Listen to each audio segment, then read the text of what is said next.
Bueno, hoy les quiero charlar sobre una figura icónica de indudable impacto sobre la comunidad de personas LGTB, a veces olvidada, a veces ninguneada, especialmente en nuestro país, que se trata de la estelar Grace Jones. Mientras les voy silbando los primeros compases de Libertango, les recuerdo que soy Gustavo Casal, soy psicólogo de profesión, soy comunicador por elección, soy charlatán por naturaleza y trato de difundir la intersección de los temas de la cultura LGTB y la cultura pop por vocación. Cuando hablamos de Grace Jones y por qué a veces se la olvida, se la ignora o se la ningunea, tenemos que pensar que simplemente a veces se trate de que en su momento de esplendor fue antes que el público que actualmente ostenta el poder mediático, es decir, la generación X tardía y los millennials. Todo esto de Grace sucedió antes de que ellos hubiesen nacido o eran todavía muy jovencitos, jovencites. Sin embargo, este factor o este accidente cronológico no cambia para nada la reverencia que se le tiene y la verdad, los únicos artistas con la que, o la única artista con la que se la puede comparar es Deborah Harry. En ambos casos, ambas califican más que como músicas o como estrellas pop, sino como obras de arte conceptuales en el momento del esplendor del pop art, intersectando además con todas las figuras de la época que siguen siendo inspiración hasta hoy. Estamos hablando de Warhol, estamos hablando de Haring, estamos hablando de Halston. Pero entonces, ¿por qué a Deborah se le da el reconocimiento y a Grace a veces no? Es fácil. Deborah tiene la credibilidad por estar asociada con el rock, aunque por supuesto ella es muchísimo más que eso, mientras que a Grace se la suele asociar con la música disco, y eso automáticamente implica un demérito en la mente de algunos que aquí venimos a pelear. Justo leyendo algo no relacionado con este tema, me encontré con una referencia que me parece súper útil para pensar esto, que son los estudios de recepción, que básicamente son los modos de llegada y apropiación de los conceptos más que los conceptos en sí. Es decir, el cómo y el cuándo nos llegó Grace de algún modo colorea cómo vamos evaluando o cómo se la fue evaluando y sí, Grace, es cierto, nos llegó como el último coletazo de la música disco, pero curiosamente cuando ella ya no estaba haciendo música disco y porque con el clásico argentinismo que nos caracteriza se la mencionó abundantemente por haber versionado justo en ese momento el clásico de Astor Piazzolla, Libertango. Grace, sí, en algún momento había hecho música disco, de eso les voy a estar hablando, y era una artista negra, entonces no era rock, y por lo tanto no era susceptible de ser tomada en serio. Fin del asunto, por lo menos para lo que la prensa corresponde.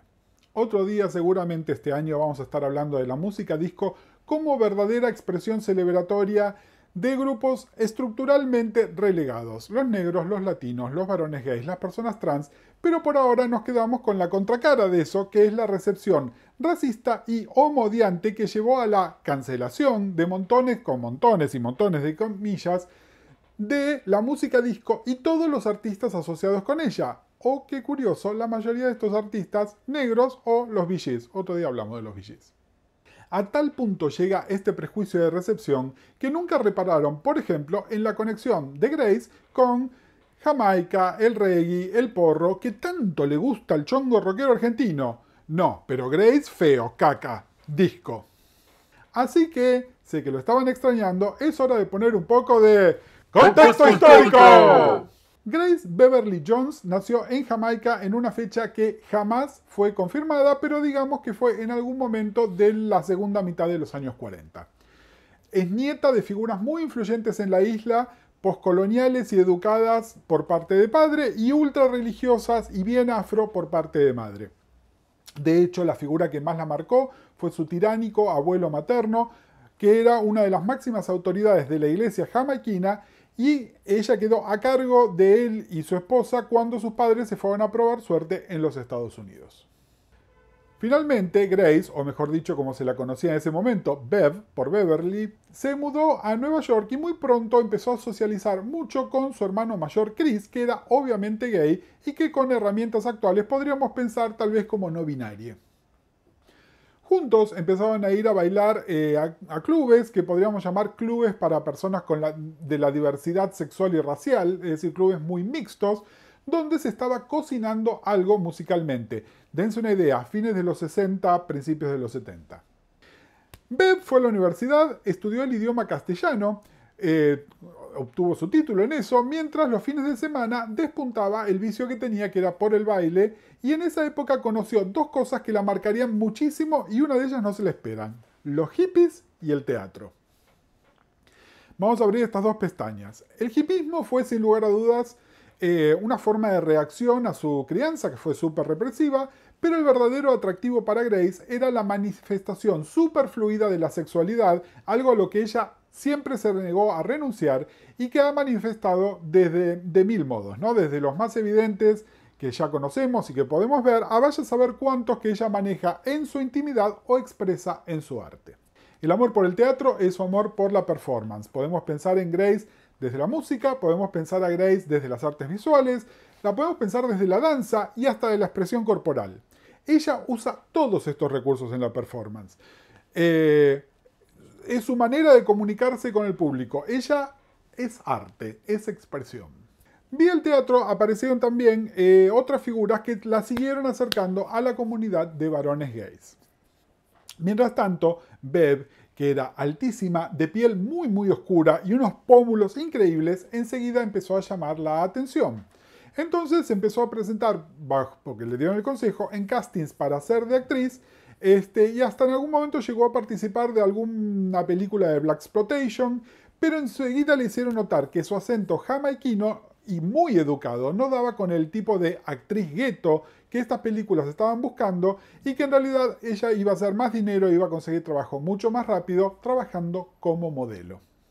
En ese momento de transición fue que tuvo que registrar su nombre y parece que ya había una Beverly Jones trabajando, así que ella adoptó su segundo nombre y a partir de ese momento pasó a ser Grace Jones. Hablando de Beverly, el nombre Beverly, en ese momento la modelo negra era Beverly Johnson y el tokenismo siendo el tokenismo, si la contrataban a Beverly no había lugar para otra modelo negra. Esto marcó dos direcciones claves para Grace. La primera fue no hacer tanto trabajo para catálogos, que era lo que daba muy buena plata, pero para lo cual ella era demasiado exótica. Y entonces se puso a trabajar con fotógrafos más arriesgados, donde el límite entre la fotografía de moda, el arte y la fotografía erótica era cada vez más borroso, tal como es el caso del icónico Helmut Newton. La estética de mujer como objeto de Newton quedaría incorporado a la imagen pública de Grace. También algo que le vino de Newton es una completa miopía a cualquier cosa que se pueda considerar como corrección política. Algo que al día de hoy le sigue trayendo problemas, pero que ella mira con una ceja levantada mientras se toma un tecito en su casa de Londres con un sombrerito de Philip Tracy hermoso en la cabeza. La otra decisión que le trajo este tema con Beverly Johnson fue la de ir a probar suerte a París, donde las casas de alta costura estaban más interesadas en tomar algunos riesgos con modelos no tradicionales. La agencia para la cual trabajaba la puso en un departamento con otras dos chicas que estaban empezando igual que ella. Esas chicas eran Jerry Hall y Jessica Lange. Por supuesto, siguen siendo amigas hasta el día de hoy.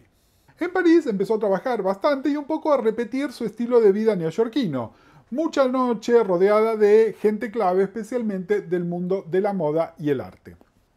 Ya era 1975 y esa mezcla de músicas que ella venía bailando desde hacía una década había tomado cuerpo y nombre como música disco y estaba estallando en todo el mundo.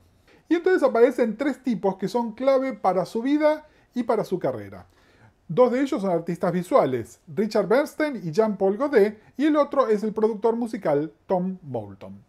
Bernstein es norteamericano, pero pasaba mucho tiempo en París por su trabajo en el mundo de la moda. Muchos de ustedes conocen su trabajo, aunque no sepan necesariamente qué es su trabajo. Todas las tapas de la revista Interview que se le acreditaron erróneamente a Andy Warhol en realidad eran trabajos de Bernstein. De hecho, Andy mismo solía decir que Bernstein era su artista favorito. Es decir, Andy lo que hacía era una dirección de arte, pero el arte verdadero lo hacía Bernstein. Además de acompañarla a Grace en proyectos claves de los que les voy a estar hablando ahora en un momento, fue el que le abrió las puertas al mundo del arte. Y por supuesto la hizo llegar a Andy, la hizo llegar a la Factory y hasta estar en el minuto cero del fenómeno que fue Estudio 54. Moulton es muchas cosas. Es productor discográfico, se le adjudica ser el inventor del remix, tal como lo conocemos hoy, o la versión disco de las canciones. También algunos le dicen que es la persona que hizo el movimiento unificado de la música disco tal como la conocemos hoy. Produjo discos claves como Disco Inferno de The Tramps o Love is the Message de MNSF, y fue el que convenció a Grace de empezar a cantar y de que los discos que grabara fueran discos de música disco. Grace se transformó en una disco diva con una pata en París y una pata en Nueva York. Sus 3 discos que grabó con Moulton, Portfolio, Fame y Muse, son discos, pónganle, mediocres de música disco que por momentos ni siquiera suenan a lo que hoy pensamos como un disco de Grace Jones. Están producidos por Moulton, con todas las tapas diseñadas por Bernstein y una puesta en escena que era en igual parte Grace y los primeros atisbos de lo que iba a ser una colaboración profesional y sentimental con Godet. En esos discos, por supuesto, se puede encontrar la Diane Ross, que volvería a ser un hit 10 años después, antes de transformarse en un clásico de Aspen, y en la base ampliada del tema Fantasy de Black Box y I Need a Man, que la hizo estallar en la comunidad disco gay como nunca antes. En sus propias palabras, ella era una mujer que parecía un varón, cantando una canción llamada Necesito un hombre para una sala llena de varones que buscaban exactamente lo mismo. Grace entonces ya era parte de la comunidad y ahora el pacto estaba sellado. Godet, como les decía, pasó a trabajar casi exclusivamente con Grace. En sus propias palabras, tomándola a veces como un prop, ¿no? Como una cosa, del mismo modo que lo había hecho Helmut Newton, pero todo lo que hacía basado en su propia imagen, la imagen de Grace. Son exploraciones sobre la negritud, sobre el género y muy especialmente entre el fino límite entre masculinidades y feminidades. En el medio, en esta época, Grace quedó embarazada.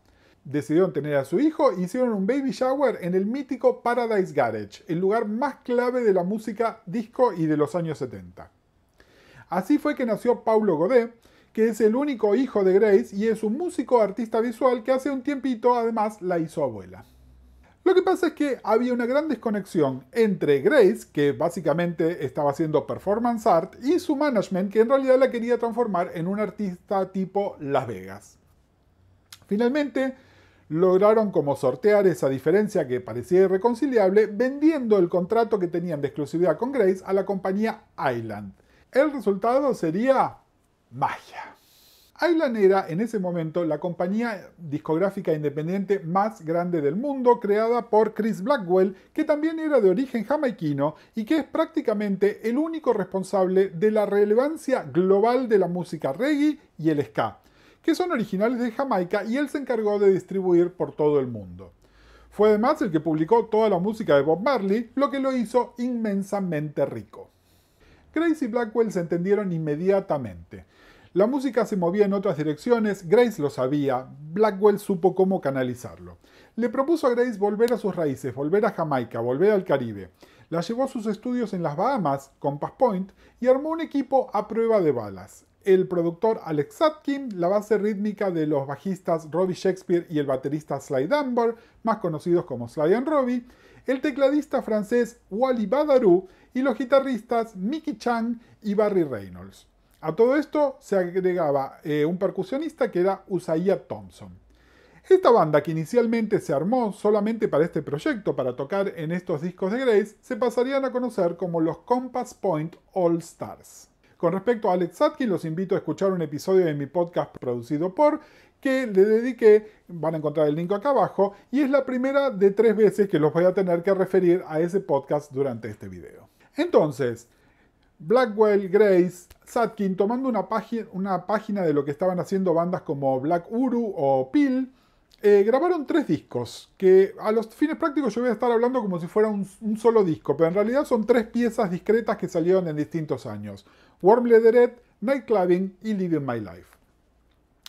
Estos discos se podrían calificar como post-punk o como new wave, mezclaban elementos de la música bailable, yendo más allá del disco, mucho reggae, mucha música dub y una fuerte impronta de la chanson francesa que siempre le gustó a Grace. El material era una mezcla de originales a prueba de balas como Pull Up to the Bumper, con varios covers de música glam, punk y new wave. Roxy Music, Iggy Pop, The Police, Pretenders, Tom Petty, Joy Division, The Normal y muchísimos más.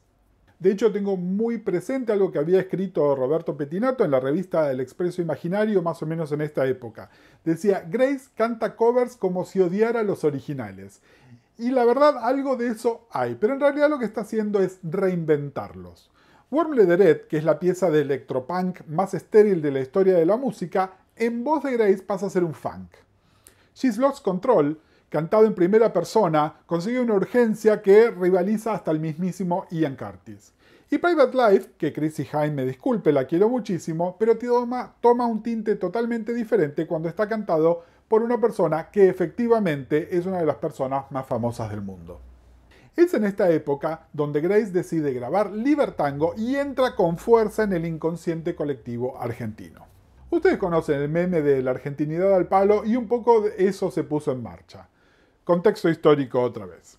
Proceso debilitado en la época pre-Malvinas, musicalizadores que no les llegó el memo de que la música disco ya había sido, racismo incapaz de entender que una música negra puede estar haciendo New Wave, y el producto Jones Godet, que siempre era de naturaleza audiovisual, por lo que entonces había videos que se podían pasar en la tele cuando prácticamente ningún artista estaba haciendo videos. Les estoy hablando muy tempranamente, les estoy hablando de la época de música prohibida para mayores y el primer Música Total, ambos programas en el entonces ATC Canal 7. Grace entonces era presentada como una mezcla entre curiosidad y anticristo. Pero lo cierto es que de repente en Argentina todos supimos quién era Grace Jones y no de la mejor manera. Piazzolla todo esto lo único que dijo muchos años después fue que jamás cobró un mango a pesar de la difusión y más que culparla a Grace yo creo que hay que culpar a Sadaik. Estos 3 discos no fueron grandes vendedores pero se transformaron en discos de culto casi inmediatamente, especialmente en Inglaterra. De hecho, fueron tan influyentes que todo el mundo corrió a grabar a las Bahamas, preferentemente con Satkin como productor. Y estamos hablando de artistas como los Thompson Twins y los íntimos amigos de Grace, Duran Duran. En el momento, la crítica tuvo que sortear sus propios prejuicios, pero para el segundo álbum tuvieron que admitir que lo que estaba pasando era algo mucho más innovador de lo que se estaban haciendo en el ámbito de la música popular y la música popular de baile en ese momento. Grace y Godet prepararon un show en vivo, nuevamente más cerca del performance art que del concierto de rock.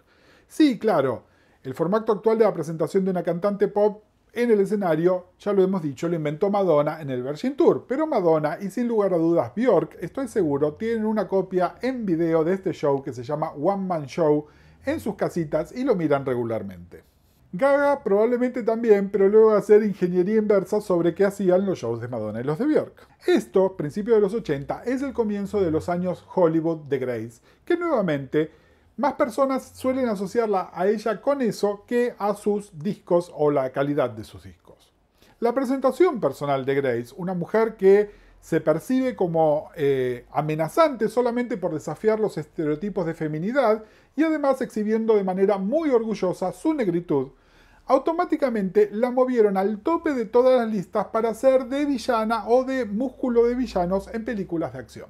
Los primeros que la llamaron fueron los Broccoli, los productores de las películas de James Bond, para que hiciera de villana en una de esas películas. Y de hecho, Grace podría haber estado en Moonraker, For Your Eyes Only o Octopussy, pero ya sea por embarazo o por carrera musical, esto nunca se materializó y debería esperar hasta 1985 para que fuera Mayday en A View to a Kill. Pero antes de esto estaba su participación en Conan, junto a Arnold por supuesto, con quien trabarían una amistad de por vida. También por esos años, con su relación con Godet, que estaba más interesado en ella como musa o que como amante o como esposa, Grace conoció a un muchacho que era un estudiante sueco muy jovencito, con un cuerpazo que se llamaba Hans Lundgren, y lo contrató para que se fuera su guardaespaldas. Por supuesto estamos hablando del artista ahora conocido como Dolph, que tuvo un cambio de nombre que vino después. Lo interesante es que pensamos en Grace y Dolph como pareja mucho tiempo más adelante, especialmente cuando él se hizo famoso por su papel en la película Rocky IV. Pero en realidad estaban juntos desde hacía varios años. De hecho, en esa época ambos se mudaron a Los Ángeles para tratar de lanzar sus carreras en Hollywood, pero Grace odió siempre la costa oeste, Y además le empezaron a ofrecer papeles que estaban más basados en su persona pública que en lo que ella podía o no hacer como actriz en las películas. En algunas películas, algunas muy dudosas y otras que serían de culto, como la película Bump, o algunas que tendrían tiempo después mucho éxito comercial, como la película Boomerang. Un dato interesante sobre Boomerang, el casting de Grace fue en realidad una devolución de un favor de Eddie Murphy, que había sido el artista soporte durante toda la gira mundial de One Man Show, lo que le dio un impulso muy importante a su carrera. Esto me parece importante. Grace y Dolph en los tempranos y los mediados 80 rompieron todos los indicadores sobre lo que era el sex appeal. Para empezar, era una pareja de sex symbols, con esos super cuerpazos, donde en una era donde esos cuerpos así tan trabajados recién empezaba. No es casual que las coestrellas que de alguna manera se los asocia a Grace y a Dolph sean gente como Arnold, como Stallone y la que entonces era pareja de Stallone, Brigitte Nielsen, ¿no? Una cosa desbordada, muy de los 80 que ahora tenemos más naturalizada, pero que en ese momento era bastante rara. A esto además se le agregaba el componente interracial, que como ya venía siendo Grace desde antes, estaba exacerbado jugando a esa negritud extrema de ella con la super blanquez sueca de él en la otra punta del espectro. Finalmente, en sus fotos de promoción, generalmente con ambos en algún estado de desnudez, quedaba claro que Grace de ningún modo era una mujercita sumisa en ese escenario. Era la par, sino la dominante en la relación. También estaba el factor de la diferencia de edad que jugaba esa carta. Grace es por lo menos 15 años mayor que Dolph. Digamos que además de alimentar las fantasías de una generación completa de varones, mujeres y otros, dejaron con las partes llenas de preguntas a otros tantos solamente por cómo se presentaban. Grace entonces era oficialmente famosa en todo el mundo y vinieron de la compañía discográfica Capitol a ofrecerle una plata muy importante para que dejara el sello Island. Chris Blackwell, siempre un buen amigo y consejero de Grace, le dijo: agarrá la plata. A modo de despedida, saldría una recopilación de sus años en la compañía Island, apropiadamente llamado Island Life, y que contendría una canción nueva que iba a ser producida por el entonces productor del momento, Trevor Horn. Nuevamente los invito a escuchar producido por, esta vez, el episodio sobre Trevor. Esa canción que grabaron juntos, que hoy la consideramos la canción insignia de Grace, es el ejemplo de una de las canciones mejor producidas de la historia de la música pop y también la más cara, Slave to the Rhythm. Originalmente compuesta para hacer una grabación de Frankie Goes to Hollywood, terminó en su lugar en las manos de Grace, y grabarla tomó no menos de 3 años, 3 estudios de grabación diferentes en sendos países. El proyecto se fue tan de las manos que para pagarlo terminó siendo un joint venture entre la compañía saliente y la compañía entrante de Grace, Island y Capitol, y la de Trevor Horn, Sanctum Tum.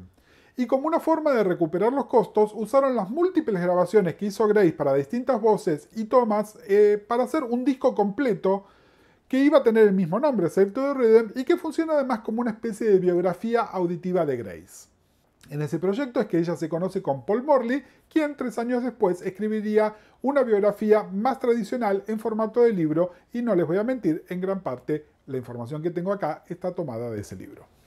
Island Life fue un exitazo. Además de Slave to the Rhythm, la vida en Ross volvió a ser un hit, ahí se empieza a difundir muy fuerte por acá, y nuevas versiones remezcladas de Pull Up to the Bumper y Love is the Drag volvieron a los rankings, mientras Grace protagonizaba, o por lo menos aparecía en todo tipo de películas de alto presupuesto y mucha visibilidad, mientras estaba en pareja y exhibiéndose con el tipo del momento.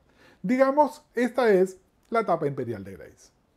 La coronación se planeaba, iba a ser su primer disco para EMI Capitol, donde finalmente se iba a dar el gusto de trabajar con su amigo Nile Rodgers. Hay de hecho una divertida anécdota que está en la biografía, tanto en la de Grace como en la de Nile, que dice que en la ocasión de la apertura de Estudio 54, donde Grace iba a hacer el número en vivo, invitó a Nile y a su socio en Chic, Bernard Edwards, pero se olvidó de ponerlos en la lista de invitados. Obviamente, llegaron, no los dejaron entrar, y se volvieron furiosos a su casa, y mientras zapaban escribieron una canción que se llamaba simplemente Fuck Off.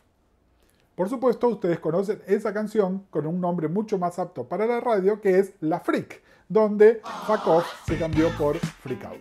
Tercera invitación para escuchar producido por, en este caso, el episodio dedicado a Nile Rodgers. Entonces, 10 años después del incidente de Studio 54, estaban por trabajar juntos, sacando un disco que se llama Inside Story, donde la música va a ser toda música original coescrita por Grace. Es un disco hermoso, uno de mis favoritos de ambos, de Grace y de Nile, pero que lamentablemente fue un fracaso comercial e hizo que toda la compañía tuviese que repensar el control creativo que le habían prometido a Grace. El único punto luminoso de esta etapa fue el sencillo I'm Not Perfect, But I'm Perfect For You, que fue un éxito moderado, y el video es la primera pieza dirigida completamente por Grace. Este magnífico video cuenta además con cameos de varios artistas, repitiendo la frase Grace es perfecta, entre los que se encuentra Andy Warhol, que fallecería unas pocas semanitas después, y Kit Haring, que le pasaría otro tanto al poco tiempo. El video, de hecho, es uno de los pocos documentos, o uno de los últimos documentos, con ambos vivos. Hablando de Haring, se trata de una de las tantas muertes por complicaciones de VIH-Sida de colaboradores y amigos de Grace, lo que además hizo que fuera parte del final de esta mini etapa imperial que les mencionaba antes, terminando de un plumazo. Hubo un intento musical más un poquitito después, sumándose al movimiento de moda en esa época, que era el New Jack Swing, de artistas como Cleville St. Cole, que a Grace no le quedó nada bien en su disco Bulletproof Heart. Además, otro de los productores en ese disco era Chris Stanley, un músico jamaiquino con quien Grace comenzó una relación muy problemática que terminó con ella teniendo que huir de Jamaica medio escondida de una ex esposa despechada, y él terminó muerto. La conclusión del affair Bulletproof Heart fue que Grace no volviera a grabar un disco por 18 años. ¿Qué pasó en esos años? Bueno, durante los 90 Grace vivió básicamente de cobrar por hacerse la excéntrica en eventos de marcas y de gente rica, cosa que no la avergüenza en lo más mínimo siempre y cuando le paguen por adelantado. Y además sigue aprovechando para tocar en vivo en distintos lugares del mundo. Fue así como en 1992 tuvimos la suerte de que aterrizara en Buenos Aires para 2 noches en el Teatro Ópera. En esa época yo, sin un mango, saqué una entrada literalmente en la última fila del teatro, allá arriba de todo el gallinero. Lo que hizo Grace esa noche fue increíble, era como una especie de versión reducida de One Man Show, que básicamente era ella en una escalera y con unas pistas de música grabada. Fue hipnótico. De nuevo, algo más cerca de un espectáculo teatral o del performance art que de lo que uno esperaría de un concierto de rock o de pop. Grace además estaba exultante con la respuesta del público y luego de tocar 1 hora y moneda dijo, bueno, esto es todo lo que tenía preparado, ¿qué más podemos hacer? ¿Qué más quieren que cante? Yo estaba, les recuerdo, en la última fila y le grité que no había cantado mi favorito, pero le grité, imagínense cómo, Love is the Drag. ¿Cómo Grace me escuchó? No tengo idea, lo que dijo es, no tengo la cinta preparada, pero lanzó un Ain't no big thing for where to the bell to ring a capela que todavía resuena en mis oídos y me hace sonreír de esta manera 30 años después. Durante los 90 también hubo una nueva apreciación sobre ese momento mágico que les mencionaba en Jamaica y los discos fueron reeditados en un CD doble que se llama The Compass Point Sessions. Y esta vez la crítica fue unánime sobre la importancia de esos discos y el camino que había abierto Grace para un montón de otros artistas. Estos fueron años de mucho desarrollo personal para Grace. Se casó legalmente por única vez con un señor que se llama Attila Al-Tambay. Volvió a Jamaica, recuperó sus vínculos familiares, fue reivindicada en Inglaterra prácticamente como una embajadora jamaiquina, fue abuela como ya les contaba, y muchas cosas más, sin dejar de ser siempre icónica y polémica. En el 2008 finalmente se sintió cómoda nuevamente como para volver a grabar en colaboración, esta vez con el productor inglés Ivor Guest, y sacó un disco, Hurricane, ya libre de toda pretensión comercial. El disco no fue un éxito comercial, pero en sus palabras y de la crítica, un éxito artístico. Mientras tanto, además, Grace se daba el gusto de hacer 7 minutos de hula hula en el escenario para el cumpleaños de la reina. Es muy probable que con suerte conozcan una sola faceta de Grace, o la de las pelis que vieron en el cable, o la de las discos, o esa negra que hizo el cover de Libertango, o la villana de Bond, o la del póster sexy con el rubio de Rocky IV. La idea era traerles a todas las Grace y recordarles que todas las Grace son la misma Grace, desafiando e inspirándonos hace 50 años. Gracias una vez más por sumarse al canal y mirar nuestros videos, espero que lo hayan disfrutado. Si les gusta lo que hacemos, como siempre, nos pueden dejar un cafecito, está el link abajo, y también van a encontrar varios links a Producido por, un podcast que hice hace varios años, donde hablamos y escuchamos música y hablamos de productores, así que espero que les guste. Como les fui diciendo en varios momentos, hay rastros de Grace en los shows en vivo de Madonna, en las fotos promocionales Nunca Sonrío de la temprana Janet Jackson, y básicamente en todo lo que hizo Björk en sus años de cantante pop antes de pasar a ser una obra de arte viviente. ¿Les recuerda alguna otra persona que es una obra de arte viviente? Pero como les dije al comienzo del video, la única par real de Grace, por pionera, por importancia, por influencia en desafiar los límites entre lo cool y lo comercial, y con una pata en el rock y otro en la música disco, mientras hacía de musa para el arte contemporáneo, es la señora Deborah Harry. No les voy a contar mucho más en un postcrédito sobre Debbie, la tendrían que conocer ya, y si no me la reservo para hacer un videíto integral un poco más adelante.